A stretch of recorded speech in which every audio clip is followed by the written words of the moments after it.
واقعہ سلطان صلاح الدین ایوبی قسط نمبر 282 اپنا اسلامک اسٹوڈیو۔ ناظرین، عمر درویش سوڈان کے کمزور عقیدے والوں کو بابا جی بن کر اپنی عجیب کہانی سنا رہا تھا کہ ستارے سے ایک شرارہ آیا، میری آنکھوں میں اترا اور میرے وجود میں اتر گیا۔ آواز آئی، ہم نے تجھے دوسری زندگی عطا کی ہے، ہم سے پوچھ ہم نے یہ کرم کیوں کیا۔ میں نے پوچھا تو آواز نے جواب دیا، ہمیں مسلمانوں سے محبت ہے، مسلمان میرے رسول صلی اللہ علیہ وسلم کا کلمہ پڑھتے ہیں، ہمارے حضور رکوع و سجود کرتے ہیں، جن کی یہ لاشیں ہیں انہیں ہم نے عبرت کا نشان بنایا ہے کہ یہ بھٹک گئے تھے، اور جو بھٹک رہے ہیں انہیں ہم سیدھا راستہ دکھانا چاہتے ہیں۔ ہم نے تجھے منتخب کیا ہے کہ تو ہر صبح قرآن پاک کی تلاوت کرتا ہے، جا ہم نے تجھے روشنی دی ہے، یہ میرے مسلمان بندوں کو دکھا۔ میں اچھی طرح نہیں سمجھا، میں نے کہا، اے میرے رب کے نور، مجھے پوری بات بتا اور بتا کہ میری بات کو کون مانے گا، کس طرح مانے گا، مجھے بتا کہ ہماری تلواریں کیوں کند ہو گئی تھی، تیروں کی رفتار کہاں گئی تھی۔ روشنی کی آواز نے کہا، وہ تلوار کند ہو جاتی ہے جس کا وار اپنی ماں پر کیا جاتا ہے، وہ تیر کھجور کا سوکھا پتا بن جاتا ہے جو اپنی ماں کے سینے پر چلایا جاتا ہے۔ تو نہیں جانتا کہ ماں کون ہے؟ وہ سرزمین جس نے تجھے جنم دیا ہے اور جس کی مٹی میں تو کھیل کود کر جوان ہوا ہو، تیری ماں ہے۔ جا سوڈان کے مسلمانوں سے کہہ کہ سوڈان کی زمین تمہاری ماں ہے، اس سے محبت کرو، اس کی مٹی میں جنت ہے، اس جنت کو فتح کرنے کے لیے باہر کا کوئی مسلمان بھی آئے گا تو وہ دوزخ میں جائے گا، تو نے دوزخ دیکھ لی ہے، جا اپنے کلمہ گو سوڈانی بھائیوں کو بتا کہ تمہاری ماں، تمہاری جنت اور تمہارا کعبہ سوڈان ہے۔ اے برگزیدہ ہستی کہ جس کا احترام ہم سب پر فرض ہے، ایک آدمی نے کہا، کیا تو یہ کہہ رہا ہے کہ ہم سوڈان کے اس بادشاہ کے وفادار ہو جائیں جو ہمارے رسول صلی اللہ علیہ وسلم کو نہیں مانتا؟ ناظرین، یہ آدمی ان تینوں میں سے ایک تھا جو آگے بڑھے اور گر پڑے تھے۔ خدا کی آواز نے کہا ہے کہ یہ بادشاہ جو کافر ہے مسلمان ہو جائے گا۔ عمر درویش نے جھومتی ہوئی اثر انگیز آواز میں کہا، وہ مسلمانوں کی راہ دیکھ رہا ہے، اس کی فوج کافروں کی ہے، اس لیے وہ خدا اور رسول صلی اللہ علیہ وسلم کا نام نہیں لیتا۔ تم سب جاؤ، تلواریں، برچھیاں، تیر و کمان لے کر جاؤ، اونٹوں اور گھوڑوں پر سوار ہو کر جاؤ، اسے بتاؤ کہ تم اس کے محافظ ہو، تم سوڈان کے بیٹے ہو۔ میں نے خدا سے کہا کہ میری زبان سے یہ بات کوئی نہیں مانے گا، میرے مسلمان بھائی مجھے قتل کر دیں گے۔ خدا کی آواز جو درخت کے پتوں میں اٹکی ہوئی روشنی سے آ رہی تھی، اس آواز نے کہا، ہمارے سوا کون آگ لگا سکتا ہے؟ جا، ہم نے یہ طاقت اس شہادت کے لیے دی ہے کہ لوگ تیری آواز کو ہماری آواز سمجھ، کوئی انسان پانی کو آگ نہیں لگا سکتا۔ پھر روشنی سے آواز آئی، اگر تیری آواز کو لوگ پھر بھی باطل جانے تو انہیں رات کو اپنے پاس بلا، میں انہیں وہی جلوہ دکھاؤں گا جو موسیٰ کو کوہ طور پر دکھایا تھا۔ کیا تم طور کا جلوہ دیکھ کر حق کی آواز مانو گے؟ عمر درویش نے پوچھا۔ ہاں اے خدا کے ایلچی، ان تینوں آدمیوں میں سے ایک نے کہا، اگر تو ہمیں طور کا جلوہ دکھا دے ہم تیری آواز کو خدا کی آواز مان لیں گے۔ جاؤ، عمر درویش نے زمین پر غصے سے ہاتھ مار کر کہا، چلے جاؤ، اس وقت آنا جب سورج اپنے شعلے پہاڑوں کے پیچھے لے جائے گا اور آسمان پر ستاروں کی قندیلیں روشن ہو جائیں گی۔ جاؤ۔ لوگ جب واپس گئے تو ان کے دلوں میں کوئی شک نہیں تھا، جاتے جاتے وہ 4 5 کی ٹولیوں میں ہو گئے۔ ناظرین، انسانی فطرت کی کمزوریاں ابھر آئیں، عقیدے دب گئے، جذبے سرد ہو گئے، جذبات بھڑک اٹھے۔ یہ سیدھے سادے پسماندہ لوگ تھے، سنسنی خیزی نے ان کی عقل کا رخ پھیر دیا۔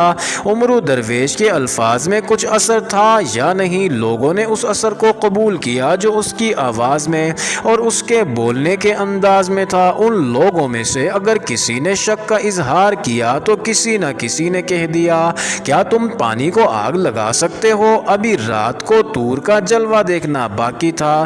ناظرین، یہ لوگ عاشی کو جن سمجھ رہے تھے جس کا انہوں نے صاف الفاظ میں اظہار کیا۔ یہ وہ وہ مسلمان تھے جنہوں نے سوڈان کی غیر مسلم شہنشاہی کو خوف زدہ کر رکھا تھا۔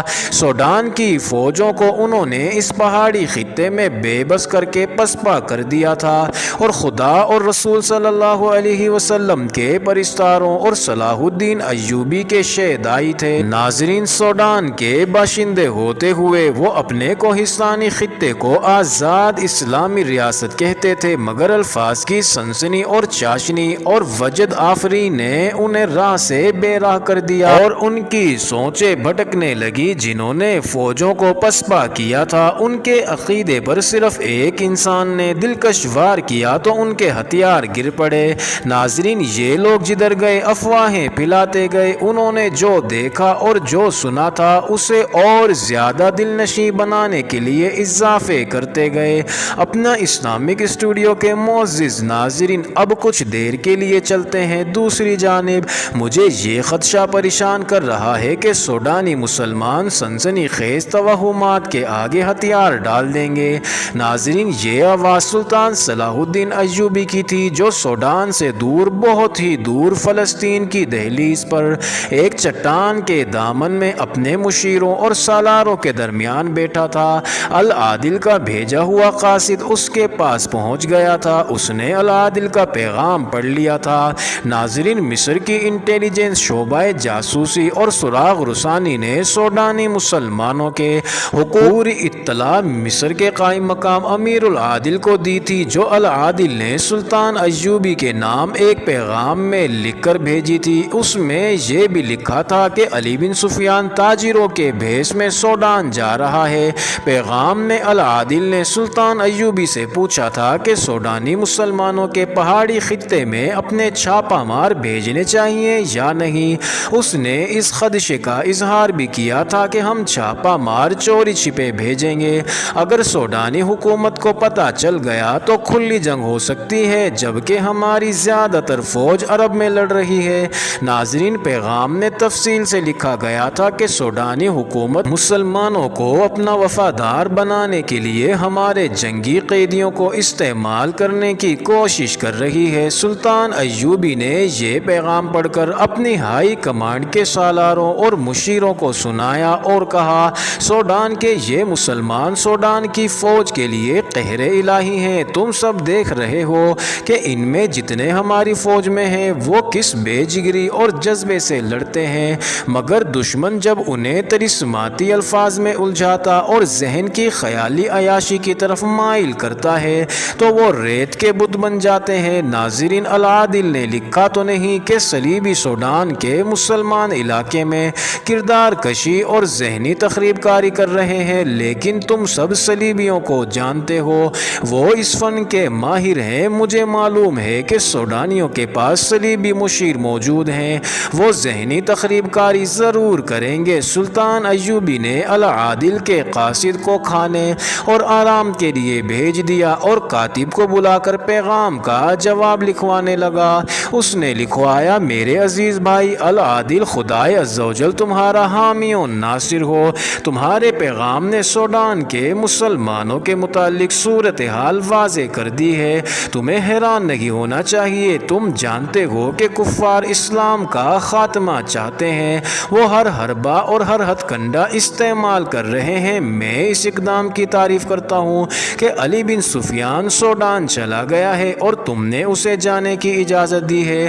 اللہ علی بن سفیان کی مدد کرے، وہ نہایت ہوشیار اور مستعد سراغ رسا ہے، پتھروں کے اندر سے بھید بھی نکال لاتا ہے۔ وہ واپس آ کر تمہیں بتائے گا کہ وہاں کی صورتحال کیا ہے اور اس کے مطابق کیا کارروائی کرنی چاہیے۔ تم نے مجھ سے پوچھا ہے کہ سوڈان کے مسلمانوں کو چھاپا ماروں کی مدد دی جائے یا نہیں۔ تم نے اس خطرے کا بھی اظہار کیا ہے کہ چھاپا مار بھیجے تو سوڈانی جوابی کارروائی کریں گے، جو کھلی جنگ کی بھی صورت اختیار کر سکتی ہے۔ تم نے اچھا کیا کہ میری اجازت ضروری سمجھی، لیکن میں تمہیں خبردار کرنا ضروری سمجھتا ہوں کہ اگر کبھی حالات ہنگامی ہو جائیں تو میری اجازت لینے میں وقت ضائع نہ کرنا۔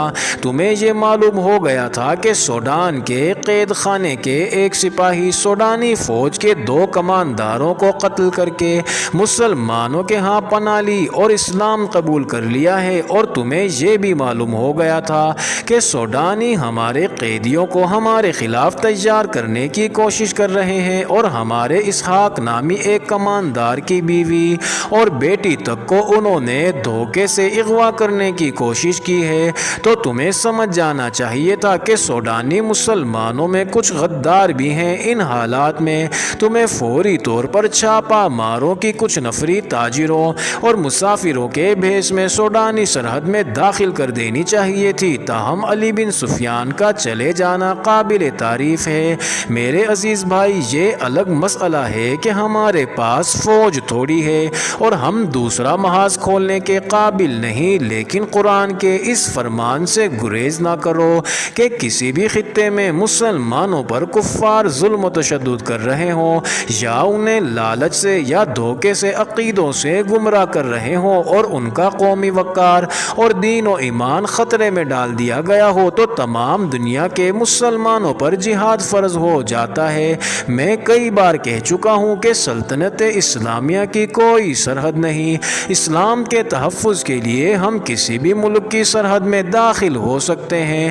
تم جانتے ہو کہ ہم نے سوڈانی مسلمانوں کو اپنے چھاپا مار دے رکھے ہیں جو ان کے ساتھ کاشکاروں کے روپ میں رہتے ہیں۔ ہم سوڈانی مسلمانوں کو جنگی سامان بھی دے چکے ہیں۔ اگر تم ضرورت محسوس کرو تو انہیں اور زیادہ مدد دو۔ اگر سوڈانی اپنی سرحد بند کرنے کے لیے مصر پر فوج کشی کریں تو گھبرا نہ جانا، تم تھوڑی سی فوج سے کئی گنا فوج کا مقابلہ کر سکتے ہو۔ تم ان کا ایک حملہ تباہ کر چکے ہو، دوسرا بھی تباہ کر لو گے۔ سامنے کی ٹکر نہ لینا، دشمن کو وہاں گھسیٹ لینا جہاں تم کم تعداد سے زیادہ نقصان کر سکو۔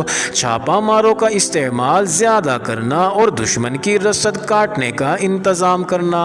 تمہاری آدھی جنگ علی بن سفیان کے جاسوس جیت لیں گے، لیکن مجھے توقع نہیں کہ سوڈانی حملے کی حمایت کریں گے۔ اگر ان صلیبی مشیروں نے عقل سے کام لیا تو وہ حملے کی بجائے اپنے پہاڑی علاقے کے مسلمانوں کو اپنے ساتھ ملانے کی کوشش کریں گے۔ اگر مسلمان ان کے وفادار ہو گئے اور ان کی فوج میں شامل ہو گئے تو وہ ہر خطرہ مول لے سکتے ہیں۔ اس لیے تمہاری کوشش یہ ہونی چاہیے کہ مسلمان ان کی ذہنی تخریب کاری کا شکار نہ ہو۔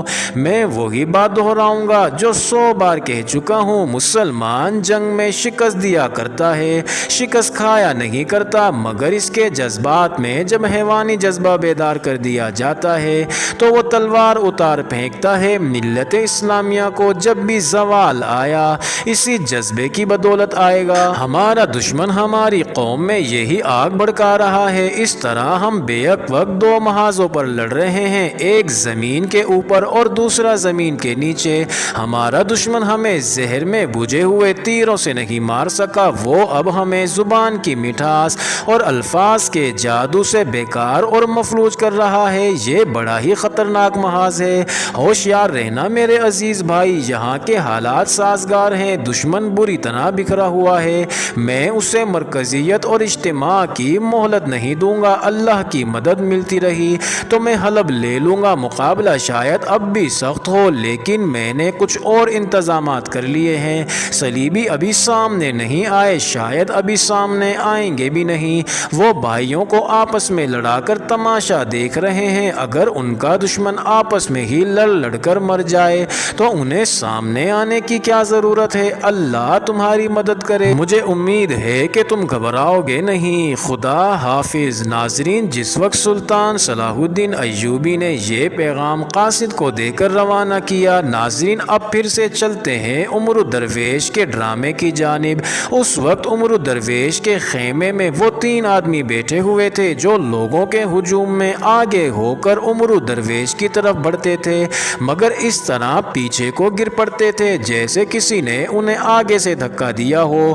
لوگ چلے گئے، عمر الدرویش باہر سے اٹھ کر خیمے کے اندر چلا گیا تھا اور یہ 3 آدمی کچھ دور تک لوگوں کے ساتھ گئے اور ان کی نظر بچا کر ایک ایک کر کے واپس آئے اور عمر الدرویش کے خیمے میں چلے گئے تھے۔ ناظرین، یہ اسی گروہ کے آدمی تھے اور وہ اسی علاقے کے مسلمان تھے۔ سوڈانی حکومت سے انہیں بہت انعام ملتا تھا۔ میرا خیال تھا کہ کپڑا نہیں جلے گا۔ عمر الدرویش نے کہا، اس کے نیچے آتش گیر سیال کم رکھا گیا اور اوپر پانی زیادہ انڈیل دیا گیا تھا۔ تمہیں ابھی یہ بھی معلوم نہیں ہوا کہ یہ تیل پانی پر ڈال دیا جائے تو بھی تیل جل اٹھتا ہے۔ اس آدمی نے کہا جس نے کپڑے پر مشکیزے سے پانی چھڑکا تھا، ہم پہلے آزما چکے تھے، لوگوں پر اس کا اثر کیا ہوا ہے؟ عمر درویش نے پوچھا۔ ہم کچھ دور تک ان کے ساتھ گئے تھے، ایک نے جواب دیا، وہ پانی کو آگ لگانے کو تمہارا معجزہ سمجھتے ہیں۔ کوئی یقین نہیں کرتا کہ دنیا کا کوئی انسان پانی کو آگ لگا سکتا ہے۔ تم نے جس انداز سے باتیں کی ہیں وہ ان کے دلوں میں اتر گئی ہیں۔ خدا کی قسم نہ دوست، عمر درویش نے اسے ٹوک دیا اور سنجیدہ لہجے میں بولا، خدا کی قسم نہ کھاؤ، ہم اس حق سے محروم ہو گئے ہیں کہ اس سچے خدا کی قسم کھائیں جس کے احکام کی ہم خلاف ورزی کر رہے ہیں۔ معلوم ہوتا ہے ابھی تمہارے دل میں سچا خدا موجود ہے، ایک آدمی نے کہا۔ عمر درویش، تم اپنا خدا اور اپنا ایمان فروخت کر آئے ہو، دوسرے آدمی نے پاس بیٹھی ہوئی عاشی کے ران پر ہاتھ پھیر کر کہا، اور قیمت دیکھ کیسی ملی ہے؟ یہ صلیب کے بادشاہوں کا ہیرا ہے جو سوڈان کے حاکموں نے تمہیں دیا ہے۔ ناظرین، عمر درویش نے عاشی کی طرف دیکھا تو عاشی نے اسے گہری نظروں سے دیکھتے ہوئے آنکھیں سکیڑی، اس کے ماتھے پر شکن پیدا ہوئے۔ عمر درویش اس اشارے کو سمجھ گیا اور ہنس کر بولا، مجھے یاد نہیں رہا تھا، میں اتنی زیادہ قیمت کے قابل نہیں تھا۔ جانے دو ان باتوں کو، آنے والی رات کی باتیں کرو، سب انتظام تیار ہے۔ ایک آدمی نے کہا، تم نے ہمارا کمال دیکھ لیا ہے، دیکھا ہم کس طرح پیچھے کو گرے تھے، اور تم اس کی بھی تعریف کرو کہ ہم نے کسی اور کو بولنے نہیں دیا۔ رات کو تم طور کا جلوہ دکھاؤ گے۔ ایک اور آدمی نے کہا، یاد کر لو کہ تمہیں کیا کرنا ہے، ہمارے آدمی تیار ہیں، ہمیں چلے جانا چاہیے۔ تیسرے آدمی نے کہا، اب خیمے سے باہر نہ نکلنا۔ ناظرین، وہ تینوں چلے گئے۔ سورج غروب ہوتے ہی لوگ آنا شروع ہو گئے۔ دن کے وقت جو لوگ عمر درویش کی باتیں سن گئے اور پانی کو آگ لگانے کا معجزہ دیکھ گئے تھے، انہوں نے جہاں تک وہ پہنچ سکے خدا کے ایلچی کی تشہیر کر دی تھی کہ آج رات کو عمر درویش کوہ طور کا وہی جلوہ دکھائے گا جو خدا نے حضرت موسیٰ علیہ السلام کو دکھایا تھا۔ ناظرین، سوڈان کے جاسوس بھی وہاں موجود تھے، انہوں نے افواہیں پھیلانے کا کام جانفشانی سے کیا۔ اس کے نتیجے میں شام کے بعد عمر درویش کے خیمے کے سامنے لوگوں کا ہجوم دن کی نسبت زیادہ تھا۔ ناظرین، خیمے کے عقب میں اور دائیں بائیں کسی کو کھڑا ہونے کی اجازت نہ تھی۔ ناظرین، عمر درویش ابھی خیمے میں تھا، باہر دو مشعلیں جل رہی تھیں جن کے ڈنڈے زمین میں گڑے ہوئے تھے۔ لوگ خدا کے ایلچی کو دیکھنے کے لیے بے چین ہو رہے تھے۔ خیمے کے پردے کو جنبش ہوئی، عاشی سامنے آئی، اس کا لباس سیاہ تھا، یہ ایک فراق سا تھا جو کندھوں سے پاؤں تک تھا۔ معزز ناظرین، یہ انٹرسٹنگ ویڈیو جاری ہے، اگلی ویڈیو قسط نمبر 283 میں دیکھنا مت بھولیے گا۔